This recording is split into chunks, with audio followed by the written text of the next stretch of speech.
welcome to everyone's favorite podcast about Gemini movies. We are Gemini movies. I'm your host, Alice of Water. Uh, my co-host. I'm Ludovico. I'm very sorry for all the Chinese words I have to pronounce today. Yeah, this I is. just wanted to say it's I'm sorry. Yeah, just to remind, we are two white little things with both. I'm learning simplified Chinese. I don't know how to speak where simplified Chinese or modeling, so be aware of that. We're gonna probably butcher some Chinese words. Yeah, especially names. Okay, so we're gonna cover everyone's favorite martial arts and uh, course of Bruce Lee, Ip Man. We're gonna talk about.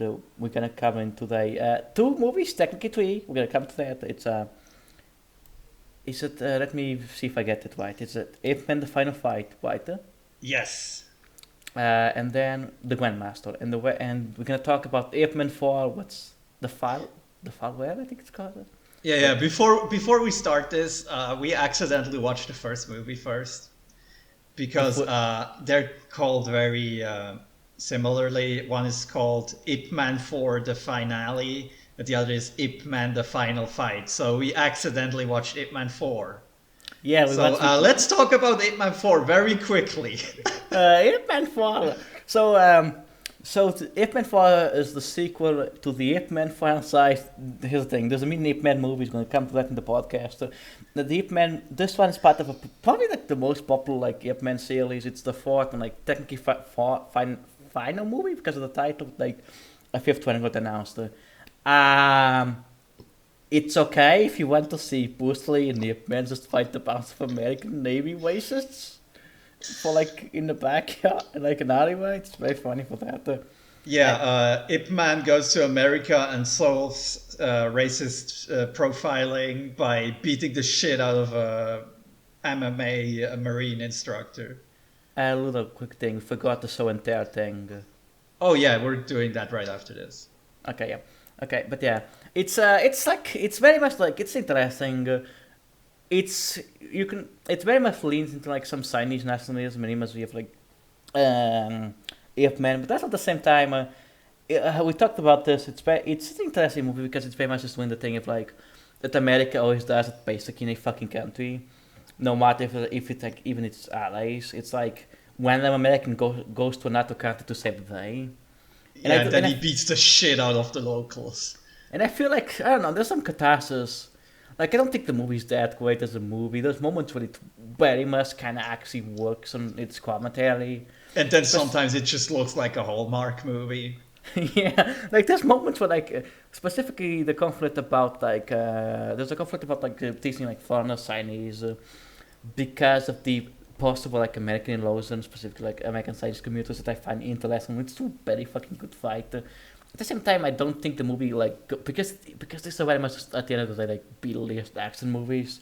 They're not here to do commentary. At the same time, I get catharsis of like here's like a guy fighting a bunch of Americans and fighting American imperialism, and also noted asshole and noted actual right wing when Trump guy Scott Adkins, an MMA guy that does a bunch of Z-list action movies. Specifically, yeah, he gets the shit beaten out of him. He plays this fucking like Trump like fastest like racist guy against Chinese in the army, and he's there only for a bit of the movie, but and he's the main villain, and it's just fantastic and just suits the whole fucking scene. Yeah, he's so over dramatically evil. It's actually hilarious. Like I guess catharsis of like fucking watching Ip Man like punch a Chinese and like not passing like a racist American guy to save American kung fu, not to make a kung fu Chinese kung fu. But yeah, I think as a movie it's fine.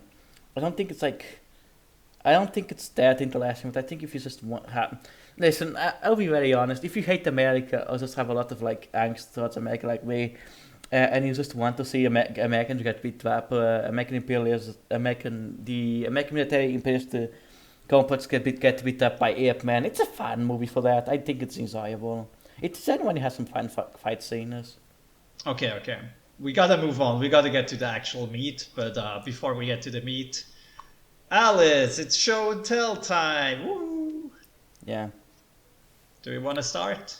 Uh, Let me see. I have a couple of things I've been consuming. I'll start with okay, not to delay, but do we talk Liza? We're gonna save Liza P for the podcast. Yeah, no Lies of P right now. Okay, so I'm gonna talk about. Let me see. I'm gonna talk about. Oh yeah, I'm gonna talk about Bal. I'm gonna talk about. Sorry, it's gonna take. Yeah, I've started Divinity Original Sin 2. Yes. Because I've been very much been enjoying Baldur's Gate 3.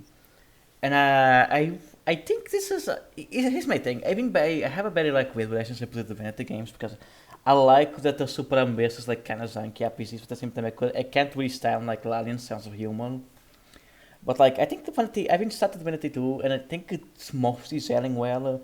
The gameplay that people already plays a lot is pretty dynamic for like an RPG. It has a lot of interesting things that like we can do in the combat. But I do actually really like the writing a lot. There's some amazing moments, but it like feels barely so far not the best thing ever. But like there's moments where like I've been and like, oh hey, I actually care about this companion characters. It don't exist so just to do jokes like in like Divine Divinity or stuff like that. Okay. I like the companions. I like the system a lot because just playing as one of the companions and you've got like a full on backstory stuff like that. I think it's pretty well. I think in terms of like modern RPGs, I would still place like Pillars of Eternity and like even Baldur's Gate 3 above it. But I think that the Divinity Original Sin is pretty much Divinity Original Sin 2 is a really interesting little game. And that's what's still the only game series I know where like undead or playable ways, which I always find interesting. World of Warcraft. Wow, fuck, wait, you can play as undead in World of Warcraft? Yeah. You can play as an undead. Yeah. Yeah, but I enjoy it. I don't know, have you ever played the Horizon Sin 2? I played the first 2 hours and then I think I soft locked myself. Fucked up, but like, it is still a very buggy game. You can notice, you can just soft lock. Yeah, it was less bugs and more, I was incentivized to do an RP decision, and now I kind of have to fight a really tough fight to like continue. Yeah, it's just like, nah. Yeah, but yeah, I mean, very much enjoying it. What do you bring to the table? So I got the Max special this month. Oh, you're gonna talk about two things or just one? Yeah, I'm just gonna do two because I'm let's just say I'm usually a bit more short about these segments than you. Like I never fill the 5 minutes I'm allotted. Okay. So I'm just gonna talk about Gundam Tournay, which I finished today. Mm-hmm. That's a very good anime. I gotta say that's pretty good. Did you? Yeah. Yeah. I was just gonna ask, did you see the bomb episode then? Yes, I went through the bomb arc. That's so fucking good. It's written by the Z-Wits guy. It's so fucking good. I love it. Yeah, it's really good. I think it's a really good story because like there's a lot of stories that are about the human potential to like humanity destroying itself. But yeah, this is a story about humanity's potential to not destroy itself. And I think that's very uplifting and good for nowadays, like contemporary times. Humanity's potential to maybe not fuck up. So there's a very interesting thing. So Tomino, the Gundam guy that selected Tournay, did a book that after Tournay like the 2000s, I talked about how a lot of the teams on Tournay were like him about, because Tomino like he had like a famous like depression breakdown, like I know, and he wrote in his book that basically like talking with like his wife and like daughters like helped him like rebuild as a human. Even say that connecting with femininity helped him a lot, which I find very much interesting in the context of the Yacht Soul, because this was all during Tonei's production. Yeah, that's interesting. There's a lot of gender going on in Tournay. Yeah, the board episode's very cool. Yeah. Yeah, that's interesting. That makes sense. It's a very uplifting story. So yeah, I recommend it. I'm gonna move on. I also played a ton of BattleTech. which is just a guilty pleasure. I I realized that this game like taps into a bunch of things I like in games together. Like you have the almost Pokemon aspect of collecting the different mechs, and then you have also setting up the mechs with like custom loadouts, which has like a bit of a vibe of like setting up your car in like a racing game. So I think it taps into a bunch of stuff together with the tactical squad game stuff that just really my brain likes. So that's why I've been grinding that game for a while. Yeah, I like what I played that game. Um, who's your favorite BattleTech mech? I don't know. It's the wait, how's it called? Wait, I looked it up and I still forgot it. It's like the mech that's basically just two legs and then two rocket silos on the either side. It's really cool.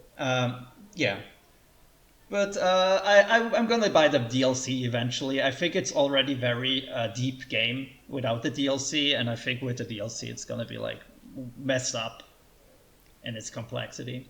So yeah, pick it up if it's cheap. Yeah, pick it up like in Ska. Okay, okay, let's go to the main course. Yes. So how did we enjoy these movies? I enjoy both.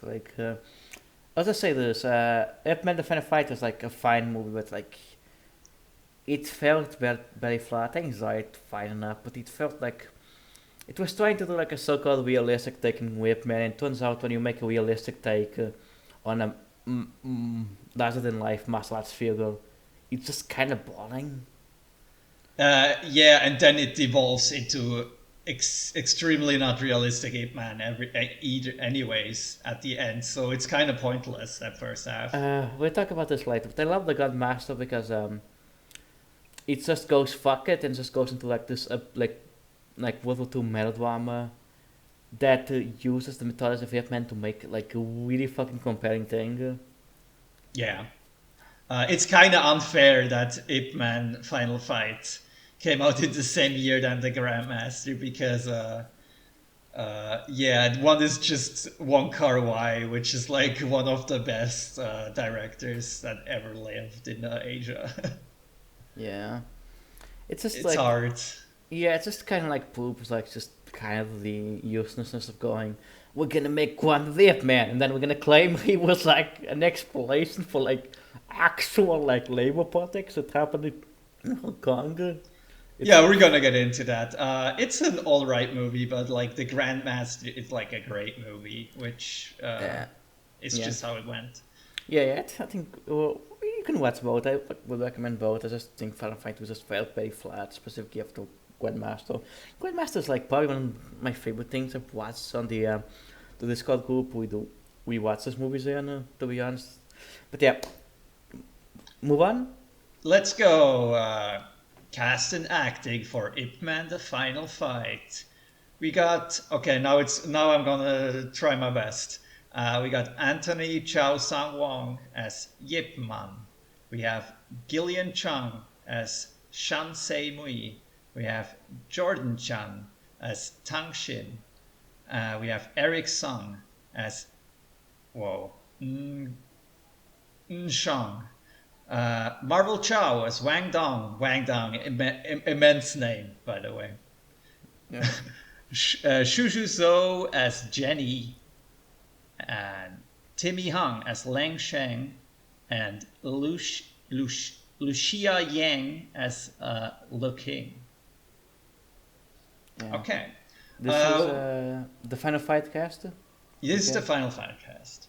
Just to yeah. Okay. Yeah, the Final Fight acting is like, this is always one of those things where like, I do not speak. We watched the Madeline Boys, I think. It's not in Cantonese, I think. It was Yeah, I figured that out because in Mandarin, Yip Man is called Yi Wen, and they say yeah, Yi Wen in both all three movies you watch. yeah, but yeah, like here's the thing. I always find better. This happens when I even just talk about like anime or no, because like I don't since I'm not a native speaker of languages of the me we talk about. I cannot say go into the nuance of if the acting was good or no. But I think it's solid. Like the guy that plays Ape Man is like who's like a famous like Hong Kong actor guy. It's like decent. He gives like he does give the vibes just like old master guy. Yeah, I think he did a very good job. Anthony Xiao Sang Wong. Yeah, I feel like this is one of the issues. Like I feel like overall the acting is fine, but I feel like it's going for this like so-called realistic vibe and like more grounded vibe. Where, like it kind of just underplays everything, you know. Yeah, we're gonna get into it in the plot, but this is very weird. This movie is very weird.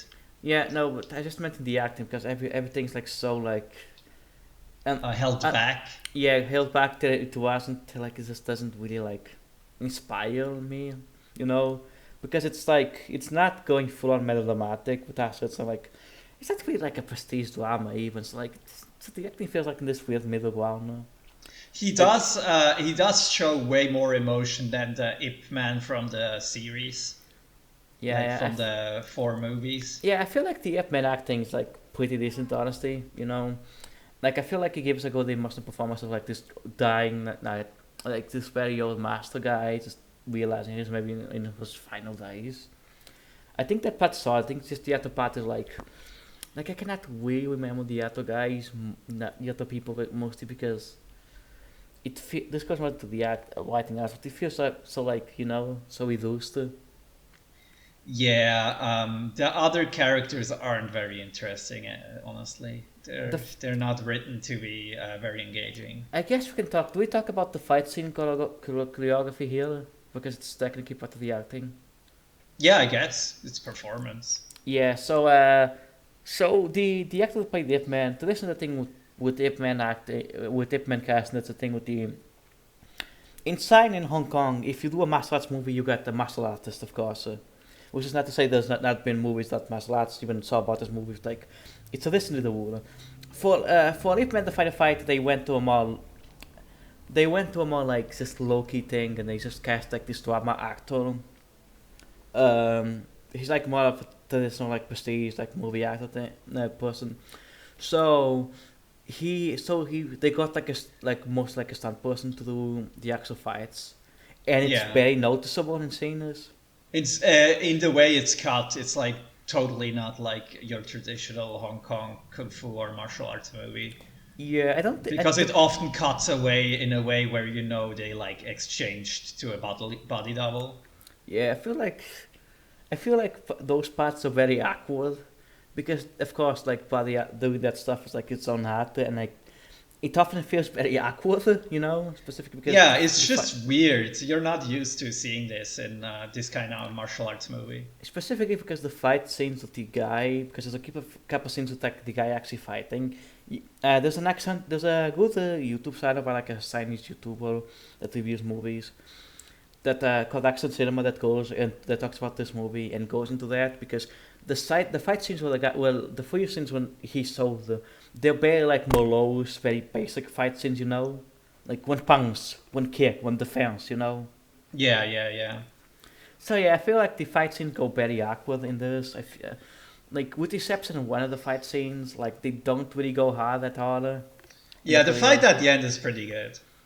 But yeah, because they want to be so realistic and stuff that they just become so like blah. But yeah, go ahead. Want to move to the grandmaster? Yeah, I don't have anything to add to like the acting here or the choreography. Yeah, So yeah, the Grandmaster cast. We got Tony Leung as Yip Man. We got Zhang Zi as Gong Er, Song Hee Kyo as Zhong Wing Sin, Zhang Yin as Ma San, Shang Shen as the Razor, Elvis Tsui as Mr. Hung, Xiao Shenyang as San Jiang Shui, and Wu Ping Yen as Shan Hua Shun. Okay, so yeah, this is pretty good. That's what I got to say yeah, it was good about the acting. cast. Yeah, this is like this kind of goes into the whole directing thing, but like, I think Wong Kar-wai, I think, is a self-admitted like perfectionist. So you can really tell like these actors are acting the shit out of themselves in every scene. There's a thing with the guy playing Ip Man just like literally broke his hand because he did not know Kung Fu when he trained and just broke his Yeah. hand doing it. So like Yeah, Tony Leung had to learn kung fu for this movie because, like the other movie, this is like more. He's more of a dramatic actor, right? Yeah, he's much more like he was like basically on KOI's movies like In the Mood of Life, stuff like that. Yeah, he's like the muse of Wong Kar-wai. He's in almost all his movies. And like in general, he doesn't really do action movies in general. So like they just train him in kung fu. Yeah. I think this plays also in the factor that this movie was in reshoot hell for like 3 years. Yeah. Because like there was a accident and then there was a lot of reshoots for different things. So they really, you really know there's like a lot of takes for each scene where they like acted their heart out. Just a quick thing to say for anyone that what's this. There's 3 cuts of this. There's do not watch the American cut by the fucking Weinsteins. Yeah, I'm gonna get to that when we get to cultural relevance, but yeah, it's pretty bad. I'm gonna watch it someday just to know in which ways it's worse. Yeah, what's the Chinese cut? But anyway, but yeah, you can very much notice that the acting is just kind of great because all of the actors are playing this melodramatic, form, but in a way that feels very much like with Wong Kar-wai's like brand. It's like everyone's just going very emotional, melodramatic, but also there's a lot of actual kung fu action by the actors themselves. So it adds, you got this melodramatic acting that's just kind of perfect for the mood and like the vibe of the director, while you also go to fight scenes that are just very choreographed and thought. Yeah. So like it's just kind of wonderful to be honest. Like, yeah, it is beautiful. Yeah, like it's hard to describe because it's very much one of those things where like just watch the movie because I feel like the acting is like it's one of those things like this happens a lot it's something like Win the Mood of Love or something like that. But like you just kind of have to watch the movie, to see these people talk, these people like just fall in love.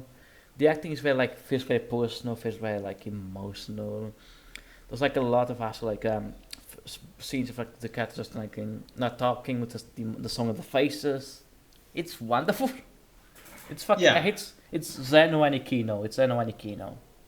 Yeah. If you have seen Wong Kar-wai movies, you know this like heightened, very melodramatic vibe they're like evoking with the acting. And that goes into like the fight scenes because the fight scenes are very heightened. They go like very showy in ways that are just fantastic. But they're also very romantic. Like the actual fighting is fantastic as well. The fight near the train fight is very good. Yeah, that's the one that's the let's say the main event when it comes to fight scenes in this. Yeah. Okay. Any more things to say? No, I think we're good here. We're gonna go to plot of Ip Man: The Final Fight. So I think this is gonna be the main segment for this movie because I have some gripes. Okay, let's go into historical personism, I guess. I don't know if that's the case. No, No, I was just joking, because it's a weird vibe of a lot of. Like, I don't think. Yeah, the thing is, the first half is like this snapshot of the time in Hong Kong this is set, right?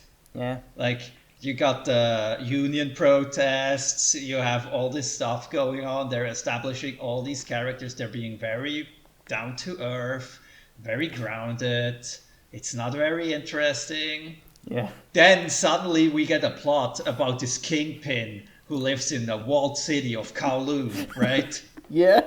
And then at the end, Ip Man and his school go into the walled city. They beat up the entire gang. And Ip Man beats up the fucking kingpin of Kowloon. And he drags him out and gives him to the police. Did they just give up on their premise like halfway through the movie? They're like, oh shit, this is boring. We gotta get like some wild crime story that's like extremely not grounded in here. It's so funny because like the kingpin guy, I think he's I think he has like a special name. No, I don't know his name anymore. But he like does like these jump turbo kicks and all that shit, all that wire fu stuff.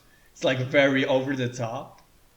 It's just such a break because they even make fun of like what are they called? Wuxia martial arts scenes in an Yeah, earlier scene. there's like And a then fun. they just do the same shit basically. It's interesting because I find that you see scene to be one of the few good moments of the movie, like where the more because he's just kind of like just make fun of the mythology of these things and even the mythology of Ip Man, and then they just do the Yeah. thing. They just do the Yeah, it's thing. funny. It's like they give up on like making fun of the thing and then they do it themselves. It's weird because the first movie is like a very like again. I feel like there's like a lot of discourse about historical like biopics and stuff like that, and like my thing is because history is this complicated thing that is always going to be on a case by cases basis when regards to who's the figure, what the country, the historical moments, etc., etc. You know, you know, you know. But like, my thing with doing this type of thing is like, I was very interested in knowing who the guy who Whitman was actually is. But the first half is so just interesting. Like, so interesting in being this just very kind of standard like. He's just a guy living in Hong Kong. Yeah, it's Yeah. like a period piece for half the movie. Like a Yeah, normal period piece drama or and, something. and like the scenes of like Hong Kong, like this, well, there's just so scenes of like Hong Kong, like the 50s, and like it's actually pretty decent. But besides that, it's just kind of like there's nothing interesting going because it's so just interesting getting the aesthetics of just being serious and dramatic that just gets so boring. It's like an actual thing. Yeah. And then the I don't sec, know. It's really weird. and then the second half just happens, and I'm like, am I fucking watching like the Secret of Man movie? What the fuck is happening? Why does just fucking? Because I think this thing. Because I thought the thing they would set up was just that he's gonna fight the British. Because like there's a couple scenes like early on. Let's look. Tudo bem. Tudo bem. Calma que eu quero fechar. Não estou a ler. Surprise Alice grandpa. Yep. Fucking hate. Anyway, 27 minutes 30. Okay. we're doing good. But yeah, because there's a couple scenes like the early on that seems like they're setting up the British. But like no, he just fights a random kingpin. In Yeah, he Korea. also like is very cooperative with the police and trains some of them.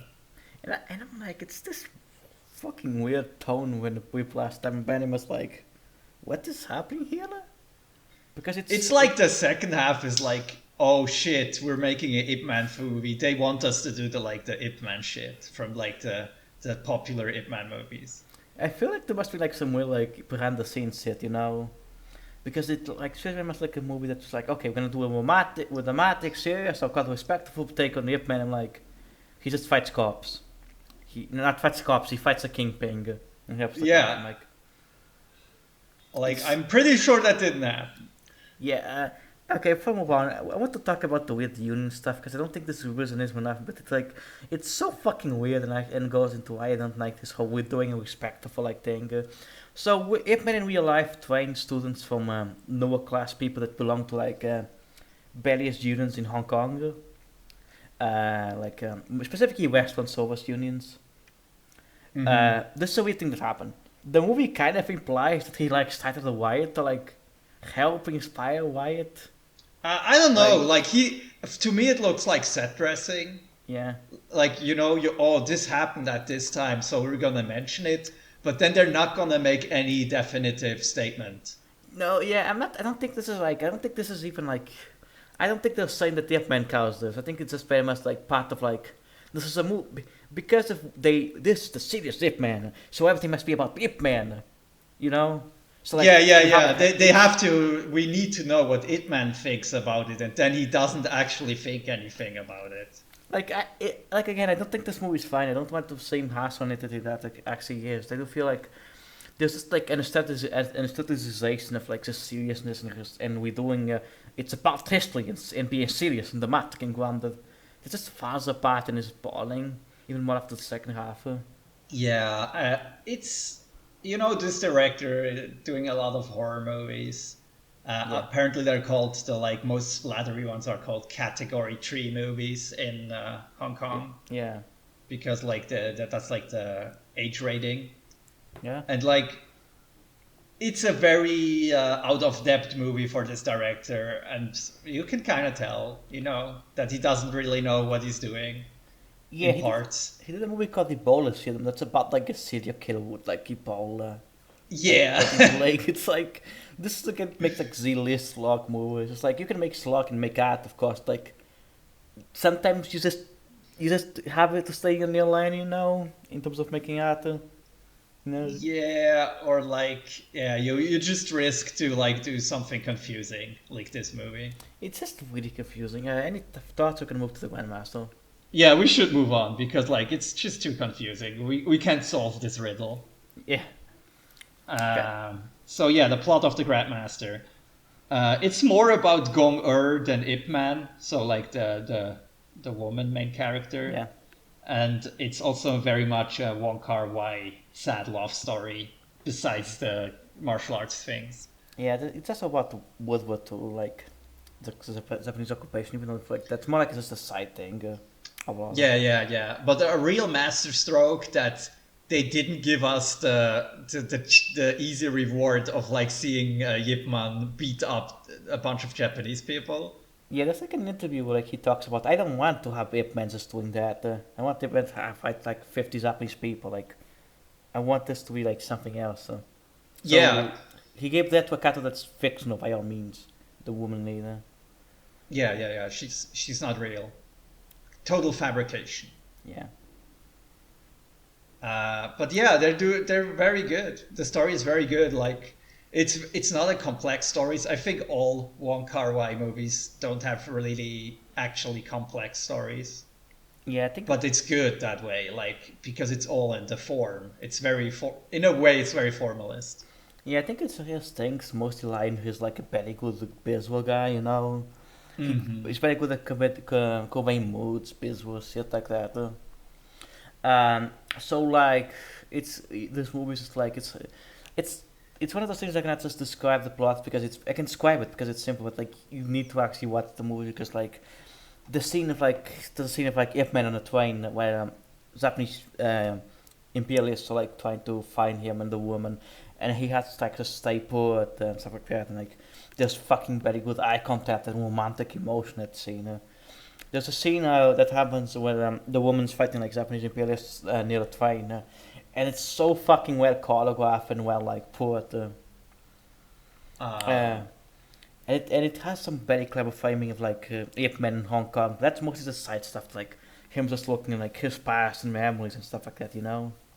Yeah. It's a very like it feels very like romantic and nostalgic. Like, Yeah, now- there's definitely like a exploration of like, wow, this is how kung fu culture used to be like.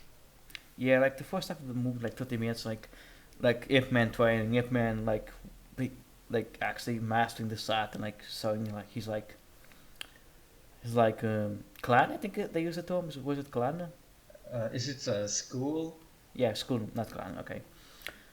But his school, like that he can do it, and like talking a lot about class and like class relationships and even Zen and like that type of sign is like it's really interesting. Yeah. Yeah, I think it's really fucking good.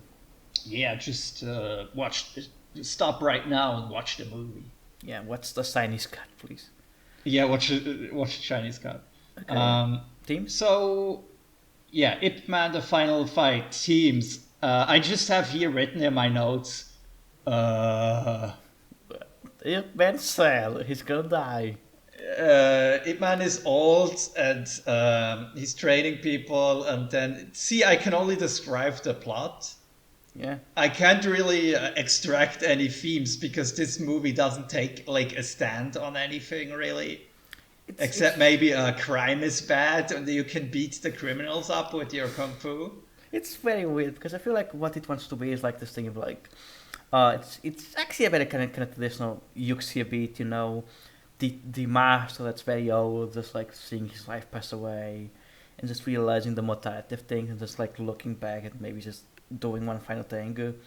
It's like it's a bit you see in a lot of Yuxi stuff. Even fucking Kung Fu Panda does it. Like Yeah, the yeah. first It's one. kind of like the beat in noir movies with like one final job or something. Yeah, it's very much this thing of, like the old master realizing he's gonna fucking die. So like he just does one last thing. It's like the whole of the moment was like, is very much like I don't know. Like I'm not that familiar with Chinese code. But, like feels very much like it feels very much something from Chinese code that I'll be curious about reading up if it is.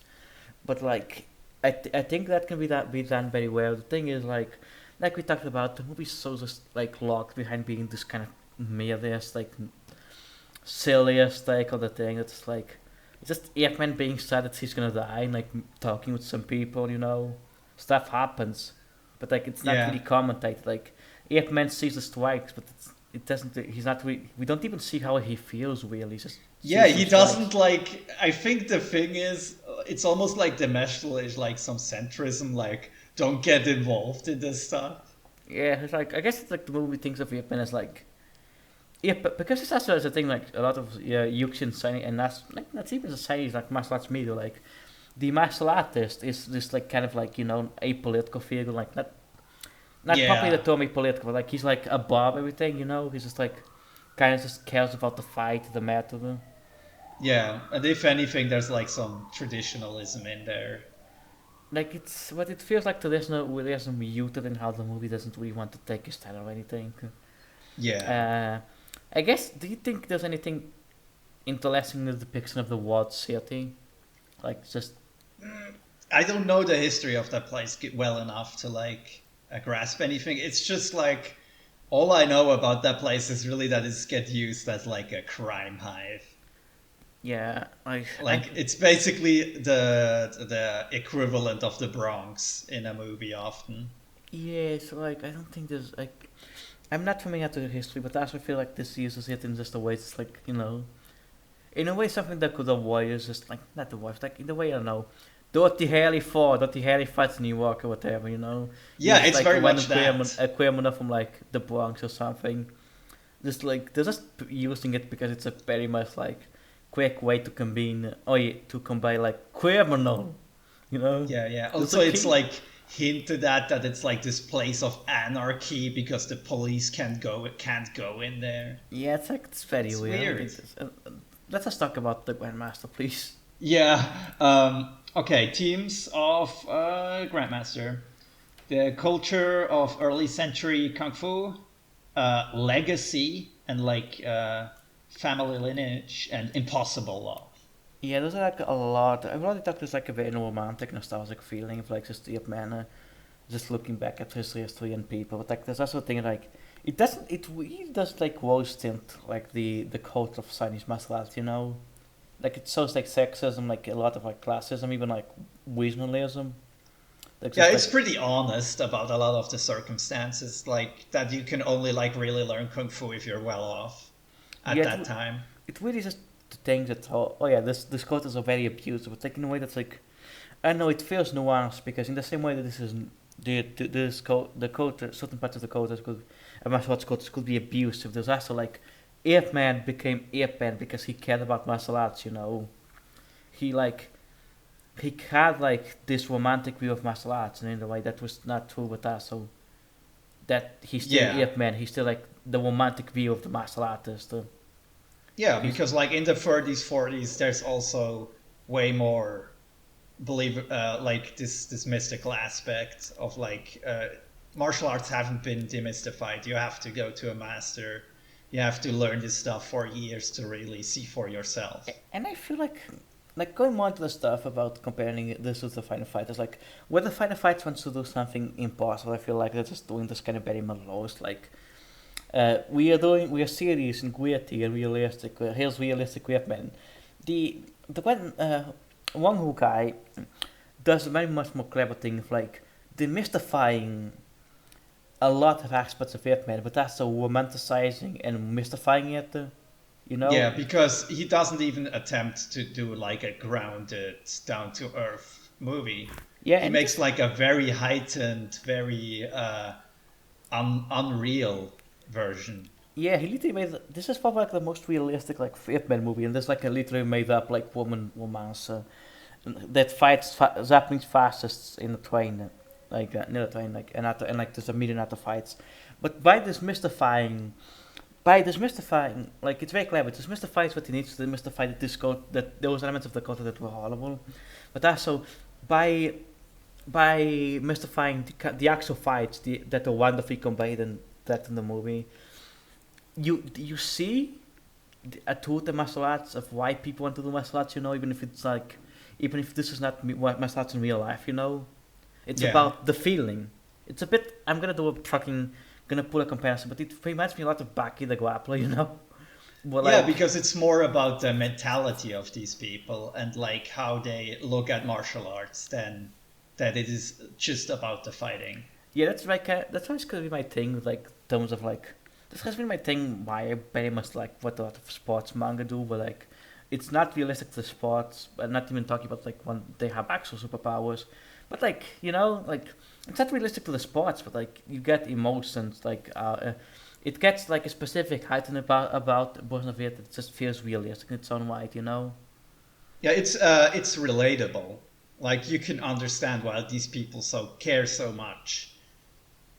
Um, I also find it interesting that the woman main character, she's basically more important than Ip Man because it's all about her reclaiming her legacy of her family school, like of her style of kung fu that her family basically passes down and is basically only passed down by family members and like gets lost at the end of the movie. Basically, it's like part of the theme of like how much martial arts culture has changed and how much of like the how many schools and techniques we lost over time. So I Yeah. think that adds to that like bittersweet nostalgic vibe. Yeah, I really do like the how this movie depicts Zando in a very like clever, in a lot of very like thoughtful ways about like, yes, sexism, but also just like the relationship between the woman and Ip Man. It's very like just very good. I like it Yeah. a lot. I think there's just a lot you can show. There's also stuff about there's also stuff that's more about cultural stuff. Like there's a it takes place in a part of China like has a specific culture. And, like I think even one of the various ethnic groups. It's not Hey, like I forgot their name. Like Yeah, Hai. there's a lot about the conflict between North and South, right? And Yeah, but the specific mention like an actual like ethnic group inside is just like it's like that I just forget the name of. But it's like an okay. actual weird group of people. One of the side characters like those that uses that code like the wind. Yeah, yeah, yeah. He's like part of Basically that. the bodyguard of the woman master. Yeah, because that group is like in Mansouri, this expression like Mansouri. There's also some stuff about World War Two in this, but I feel like that's mostly just to convey the feeling. Like China went to like a lot of fucked up shit. Yeah, Like yeah, from like the tens, the 20s, the 30s, the 40s, like it's like a whole fucking thing. yeah. Yeah, but yeah, do you to go to that thing? Yeah. Cultural relevance. Ip Man: The Final Fight. It's another Ip Man movie. There's a lot of them. Yeah. That's basically it. You like Yep Man? Maybe you will like this. I don't know. Yeah. If Like you watched every Ip Man movie except this one, maybe watch this one. if you're trying to be the Yep Man collector, the Yep Man Yeah. watcher, like what's There's really not more to say here, I think. yeah, Grandmaster. If you like artsy like cinema and even art house like martial arts and like action movies, you will like this a lot. It's by one of the world's most famous actors, one of the most famous actors in Asia. It's known. There was literally an outcry that so Gudo, so much as we're just talking about mother. So Gudo, so the Gudo that Weinstein has everyone's favorite sex pests. Yeah, They burn in hell. what do you say? Burn in hell. Yeah, they just so they got so like they did this a lot of like Asian cinema. I know specific fucking fun fact about this. So in like the 2000s, 2010, there was like this was UK only, but in the UK, Tarantino had this thing called Tarantino Presents, where they just put his name on a bunch of Asian movies. Yeah, yeah. And I put this, they put his name on the American, like the Winston Carter Of Grandmaster? on the on the fucking K. That's so funny. Okay, that's amazing. Yeah, but yeah, they I cut. just think the Weinstein cut really hurt this movie's reputation Yeah, on like multiple layers. like I remember, like for a long time, people like talking about the Grandmaster as like one of like Wonka Wai's like worst movies, and then a lot of people realize, oh no, this is not, he did not make a bad movie. He's just the movie just got harder because Yeah. like, and you can very much.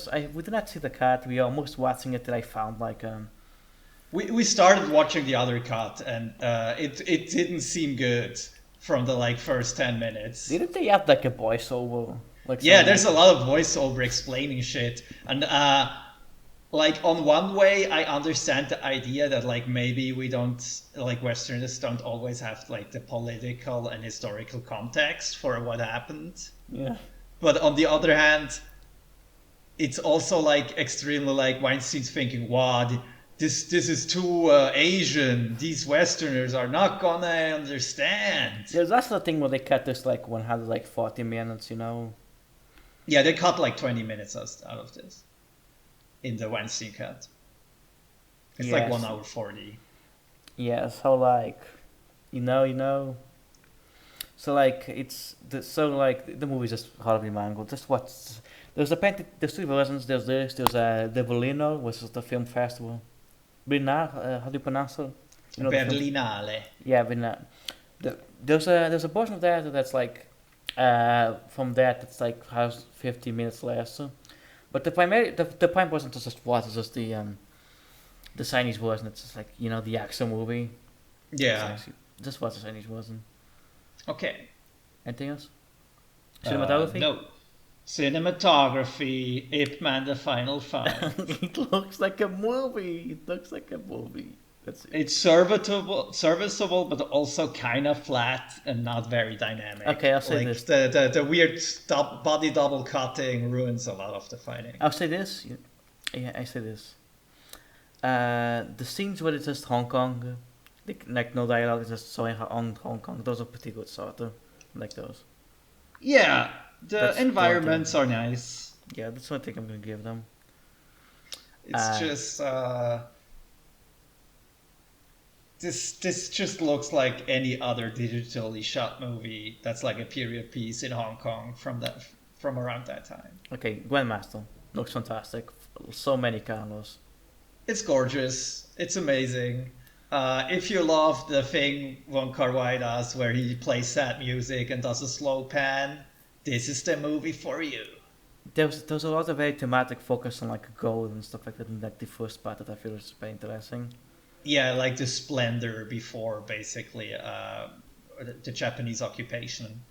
But it's just there's like a lot of colors popping. There's like a lot of genuine. It just looks beautiful. Like the nighttime scenes are fantastic. Yeah, there's also like fights in the rain, which is always super dynamic. Yeah. There's very good cinematography in the fights. The costuming and everything is amazing. I think this was nominated for costuming on the Oscars.